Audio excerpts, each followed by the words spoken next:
Hello and Assalamu alaikum. This is your English teacher and I hope you all are doing well. Welcome to my YouTube channel. Last lecture में हमने अपना जो unit number 1 है class 10th unit number 1 English हमने उसको complete किया था, उसकी ट्रांसलेशन को कंप्लीट किया था। आज के लेक्चर में हम उसी की एक्सरसाइज को सॉल्व करेंगे। तो याद रहे कि एक्सरसाइज में हम सभी क्वेश्चंस को सॉल्व नहीं करते, हम सिर्फ उन्हीं क्वेश्चंस को सॉल्व करते हैं जो कि इम्पोर्टेंट क्वेश्चंस होते हैं। सबसे पहले देखें ग्लॉसरी वर्ड्स, ये आपकी बुक में भी यही हैं। फर्स्ट वर्ड है इंसेस्टर्स। इंसेस्टर्स का मतलब होता है अबाऊ अजदाद, फोर फादर्स। डेस्टिट्यूट, डेस्टिट्यूट का मतलब होता है मोहताज, विद नो मनी। इक्विटेबल, इंसाफ पसंद, फेयर। फेर्म, पुख्ता, डेफिनेट। फो का मतलब होता है दुश्मन। An enemy. इंटरसीड का मतलब होता है कि हक में बात करना। निगोशिएट का मतलब होता है निगोशिएट का मतलब भी यही होता है। ओव का मतलब होता है मकरूज़ होना। बी इन डेप्ट।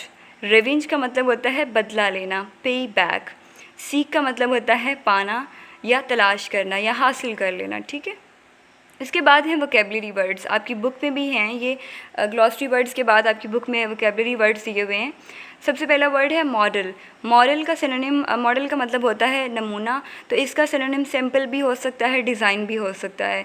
इसके बाद है पाइटी। पाइटी का मतलब होता है तकवा, गुडनेस, अच्छाई, ठीक है। इटर्नल का मतलब होता है अबदी। अबदी का सिनोनिम होगा एवरलास्टिंग। अर्नड का मतलब होता है कमाना या हासिल करना, तो इसका सिनोनिम होगा गेन्ड। सरमन का मतलब होता है खुतबा या तकरीर, तो इसका सिनोनिम होगा स्पीच। रेवेंज का मतलब होता है बदला लेना, तो इसका सिनोनिम होगा रिटेलिएशन। कमांडमेंट का मतलब होता है अल्लाह ताला का हुक्म, तो इसका सिनोनिम होगा अ डिवाइन ऑर्डर। अपहेल्ड का मतलब होता है बरकरार रखना, मेंटेन्ड। डेस्टिट्यूट का मतलब होता है गरीब, तो इसका सिनोनिम होगा पुअर। प्रोक्लेम्ड का मतलब होता है ऐलान करना, अनाउंस्ड। ट्रांसेंड का मतलब होता है अबूर करना, तो इसका होगा अबूर करना या बालातर होना, टू गो बयान्ड। इसके बाद हैं अप्रोप्रिएट सिनोनिम्स, आपकी बुक में ये ऑब्जेक्टिव की फॉर्म में दिए गए हैं। तो आपको यहाँ भी ये चीज़ बताती चलूँ कि जो ऑब्जेक्टिव है ये आपके पेपर में ये जो ग्रामेटिकल चीज़ें हैं आपकी बुक में सिर्फ़ और सिर्फ आपके पेपर में नरेशन आती है सब्जेक्टिव पार्ट में। बाकी जो चीज़ें हैं ये सिनोनिम्स वगैरह या बाकी जो ग्रामर के पार्ट्स हम इसमें करने वाले हैं ये आपके ऑब्जेक्टिव में पूछे जाते हैं, ठीक है। जो आपके पेपर में 19 मार्क्स की ऑब्जेक्टिव आती है ये क्वेश्चन उनमें पूछे जाते हैं। फर्स्ट देखें इक्विटेबल। इक्विटेबल का सिनोनिम होगा फेयर, जस्ट। इक्विटेबल का सिनोनिम होगा जस्ट। इंसेस्टर का होगा फोर फादर भी हो सकता है एंड प्रीडिसेसर भी हो सकता है, दोनों ठीक है। फो का मतलब सिनोनिम होगा एनिमी। फेम का होगा परसिस्टेंट। फेम का मतलब होता है मजबूत। ग्लोरियस का मतलब होता है शानदार, तो यहाँ पे इसका सिनोनिम होगा स्प्लेंडिड। इसके बाद ग्रामेटिकली देखें कुछ चीज़ें हैं जिनमें सबसे पहले आता है concrete nouns and abstract noun, ठीक है। So first of all we need to know the difference between concrete noun and abstract noun. Concrete noun refer to the physical objects whereas abstract nouns refer to the quality और state, ठीक है।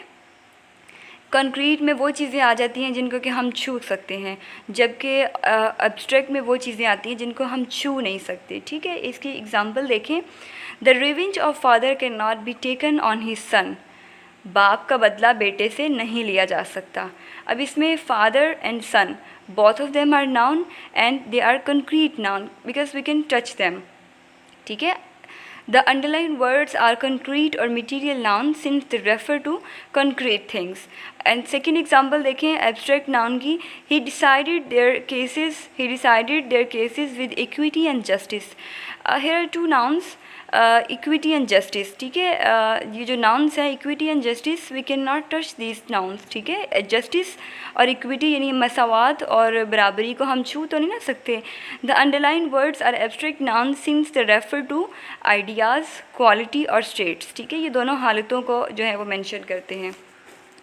अब next देखिए, यहाँ पर उन्होंने कहा है identify whether each underline words is concrete और एब्स्ट्रैक्ट। ठीक है, आपने बताना है कि इनमें कंक्रीट कौन से हैं और एब्स्ट्रैक्ट नाउन्स कौन से हैं। फर्स्ट देखिए, she puts much effort into her studies as she want to score good marks। वो बहुत मेहनत करती है क्योंकि वो अच्छे नंबर हासिल करना चाहती है अपनी पढ़ाई में। अब यहाँ पे देखिए दो नाउन हैं हमारे पास फर्स्ट स्टेटमेंट में, एफ़र्ट एंड स्टडीज़। एफ़र्ट को हम छू तो नहीं सकते ना, और स्टडीज़ को भी हम छू नहीं सकते, so both of them are abstract nouns. Second example, second statement देखें, they recommended him for his justice and truthfulness. देखिए फर्स्ट में हमारे पास इसमें दो नाउन आ जाते हैं, जस्टिस एंड ट्रूथफुलनेस। जस्टिस जो है, जस्टिस एंड ट्रूथफुलनेस को हम छू नहीं सकते, तो ये कौन से नाउन हुए, ये हमारे पास एब्स्ट्रैक्ट नाउन्स हैं।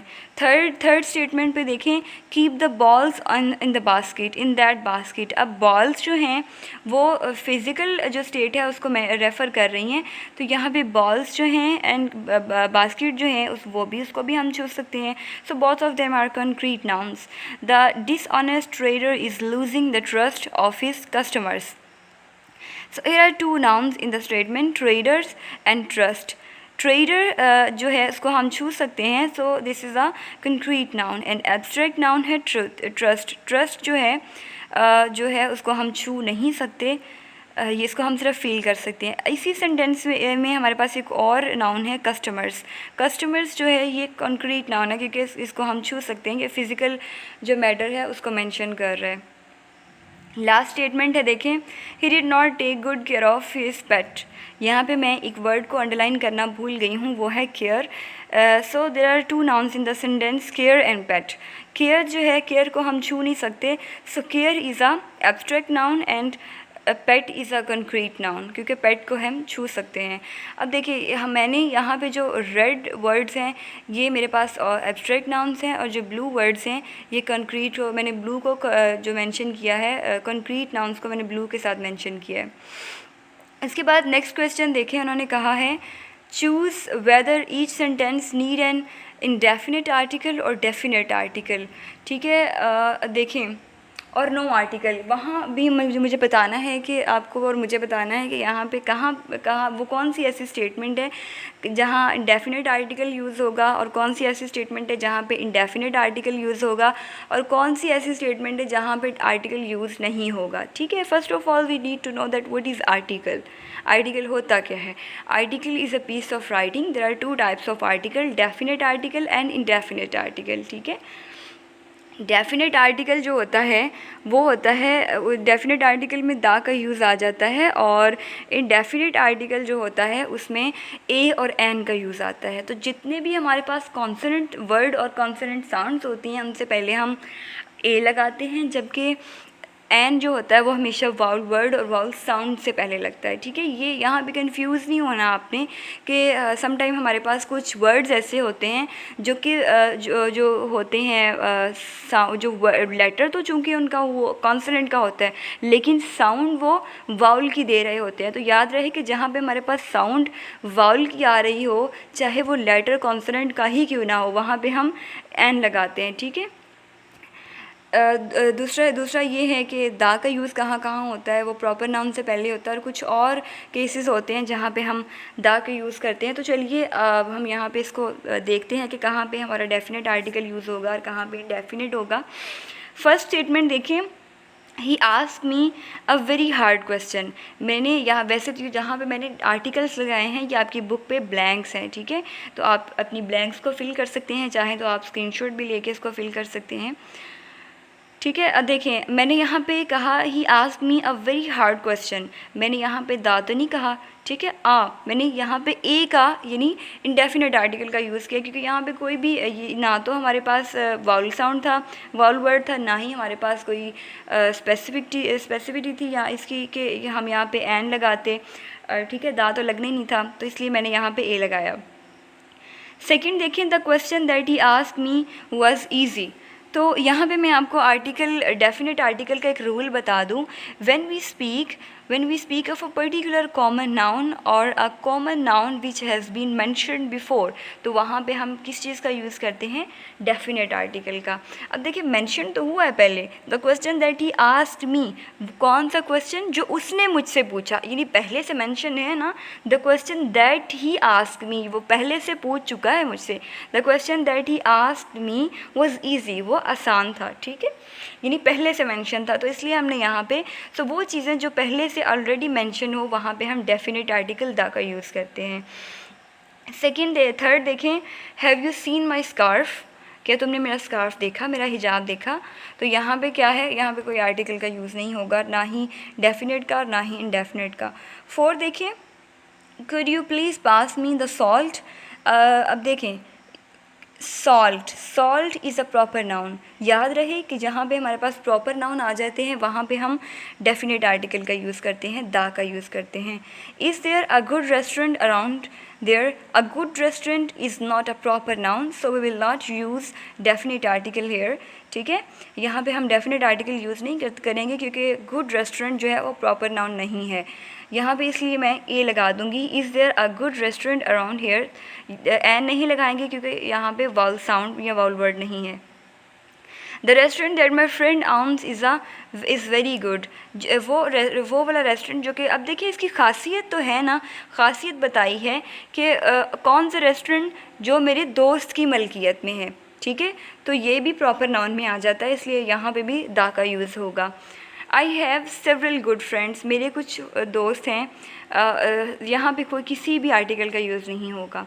8 में देखें, the UAE is a beautiful country, आपकी बुक में द की जगह पे ब्लैंक है, ठीक है, तो देखें मैंने यहाँ पे द क्यों लगाया, देखें before the names of countries and states, if these names describe the countries, for example the Punjab, the USA, the USSR, the UNO, the UK, ठीक है, या जहाँ पे यानी जिनको कैपिटल लेटर्स में लिखा जाए तो वहाँ पे छोटे छोटे जो है कॉमन नाउन्स लेकर उनको कैपिटल लेटर्स में लिखा जाए और वो किसी स्टेट का नाम हो तो उससे पहले हम द लगाते हैं। I will see you in a week, in a week is not a proper noun, तो हमने यहाँ पे क्या किया, इंडेफिनेट आर्टिकल का यूज़ किया। I am on vacation until Monday, यहाँ पे किसी आर्टिकल का यूज़ नहीं होगा। नेक्स्ट देखिए, नेक्स्ट है हमारे पास noun phrase. So first of all we need to know that what is noun phrase. A noun phrase is a group of words that does a work of a noun, यानी इसकी functioning जो होती है noun की तरह होती है। Noun phrase वो होता है जो नाउन की तरह एक्ट करता है, ठीक है, वर्क एज अ सब्जेक्ट और ऑब्जेक्ट। हम ये जो है सेंटेंस में इसकी फंक्शनिंग जो होती है ये सब्जेक्ट की तरह भी एक्ट कर सकता है, ऑब्जेक्ट की तरह भी एक्ट कर सकता है, याद रहे कि होता नाउन ही है, ठीक है, इसकी फंक्शनिंग जो होती है ये नाउन की तरह होती है। इसकी एक एग्जांपल देख लेते हैं। A young trader, as a young trader he earn good reputation of being an honest, fair and just businessman, ठीक है, एक नौजवान ताजर होने की हैसियत से उन्होंने अच्छी शोहरत कमाई। अब यहाँ पे अ young trader and N honest, fair and just businessman, ये यहाँ पे हमारे पास नाउन फ्रेजेस है क्योंकि ये नाउन की तरह सेंटेंस में एक्ट कर रहे हैं। नेक्स्ट देखें, उन्होंने कहा है an this is an old fashioned hat. अब जो ओल्ड फैशन्ड हैट है उसकी फंक्शनिंग भी सेंटेंस में नाउन की तरह ही है। उसके बाद देखें सेकंड है वी डिस्कवर्ड फ़ाहद्स प्लान, हमने फ़ाहद्स प्लान को, फ़ाहद के प्लान्स को जाना, तो यहाँ पे फ़ाहद प्लान्स जो हैं, फ़ाहद के प्लान, उनकी फंक्शनिंग भी सेंटेंस में नाउन की तरह है, तो this is a noun phrase. A rolling stone gathers no moss, यानी चापलूसी करने वाली जो ज़ुबान है वो कहीं पर भी नहीं टिकती है, ठीक है, ऐसा शख्स जो अपनी कारोबारी हैसियत से कहीं पर भी ना टिकता हो उसके लिए ये जो है इडियम यूज़ होता है। तो यहाँ पे अ रोलिंग स्टोन जो है वो यहाँ पे नाउन फ्रेज की तरह एक्ट कर रहा है।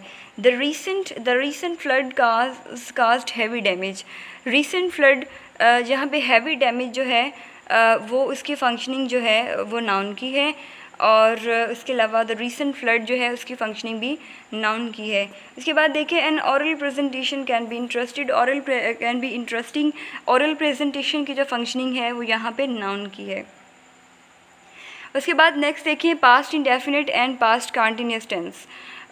देखिए पास्ट इंडेफिनिट टेंस जो होता है इसकी सबसे बड़ी पहचान ये होती है कि उसमें वर्ब की सेकंड फॉर्म यूज़ होती है, और पास्ट कंटिन्यूस जो होता है उनके हेल्पिंग वर्ब्स जो होते हैं वाज वर होते हैं, और उसमें वर्ब के साथ आईएनजी का इजाफा कर दिया जाता है।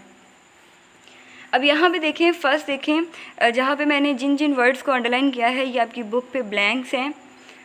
What were you doing when I called you last night? तुम क्या कर रहे थे जब मैंने तुम्हें कल रात बुलाया। अब देखिए first sentence were you doing ये कॉन्टीन्यूटी को शो कर रहा है, तो फर्स्ट सेंटेंस जो है हमारा पास्ट कॉन्टीन्यूस में है, और सेकंड जो है वो इंडेफिनिट में है।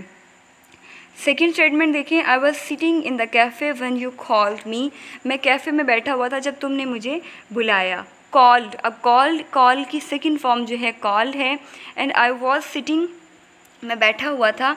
अब कॉन्टीन्यूटी को शो कर रहा है सिट प्लस आईएनजी, ये कॉन्टीन्यूटी को शो कर रहा है। थर्ड देखें, थर्ड है व्हेन यू अराइव्ड, अराइव की सेकेंड फॉर्म है अराइव्ड, जब तुम आए। At the bus stand who was there. अब यहाँ पे आपकी बुक पे जो है बी है, ब्रैकेट में बी लिखा हुआ है, तो बी की सेकेंड फॉर्म होती है वाज, ठीक है। तो ये हमारे पास जो है पास्ट इंडेफिनिट में चला गया। वैसे तो वाज की हमारे पास जो है 8 फॉर्म्स हैं, B, was, were, been, being, am, is and are, ठीक है। ये हमारे पास बी की फॉर्म्स थी। देखिए नेक्स्ट देखिए, Shamsa was watching a film when she heard a noise। Shamsa जो थी वो फिल्म देख रही थी जब उसने शोर सुना। अब वॉचिंग जो देखें, वॉच प्लस आईएनजी, ठीक है, ये इसकी कॉन्टीन्यूटी को शो कर रहा है यहाँ पे। तो here is a first sentence जो है हमारे पास जो है वो कॉन्टीन्यूस में है, और सेकंड जो है वो इंडेफिनिट में है। उसके बाद देखिए लास्ट स्टेटमेंट देखें, वी वर प्लेइंग हम खेल रहे थे, when Javed hurt his ankle. अब हर्ट की सेकंड फॉर्म भी है हर्ट ही होती है। सो फर्स्ट सेंटेंस हमारा प्ले से प्लेइंग, आईएनजी का इजाफा हुआ। फर्स्ट सेंटेंस हमारा कॉन्टीन्यूस में है, पास्ट कॉन्टीन्यूस में, जबकि सेकंड जो है वो हमारा इंडेफिनिट में है, पास्ट इंडेफिनिट में। नेक्स्ट देखिए, अच्छा आपके जब हमने ट्रांसलेशन पढ़ते हैं आपकी जो टेक्स्ट बुक है उसमें साथ साथ टेक्सचुअल क्वेश्चन दिए होते हैं, तो वो भी बड़े इंपॉर्टेंट होते हैं आपके पेपर में, वो भी पूछे जा सकते हैं। चलिए पढ़ते हैं। फर्स्ट क्वेश्चन है, हाउ डिड द रसूल सल्लल्लाहु अलैहि वसल्लम resolve the issue of black stone. ये आपके सेकंड पैराग्राफ में क्वेश्चन दिया हुआ है। द रसूल सल्लल्लाहु अलैहि वसल्लम placed the stone in a place of cloth and asked the representatives of different tribes to hold the 4 corners of the cloth and carry it to the Kaaba। ठीक है, नबी पाक सल्लल्लाहु अलैहि वसल्लम ने इस पत्थर को एक कपड़े पर रख दिया और मुख्तलिफ़ कबाइल के नुमाइंदों, रिप्रेजेंटेटिव्स का मतलब होता है नुमाइंदगान, ट्राइब्स का मतलब होता है कबीले, मुख्तलिफ़ कबाइल के नुमाइंदों से कहा कि कपड़े के चारों कोनों को पकड़कर इसे काबा के पास ले जाएं। When they brought it, जब वो ले आए, द रसूलुल्लाह सल्लल्लाहु अलैहि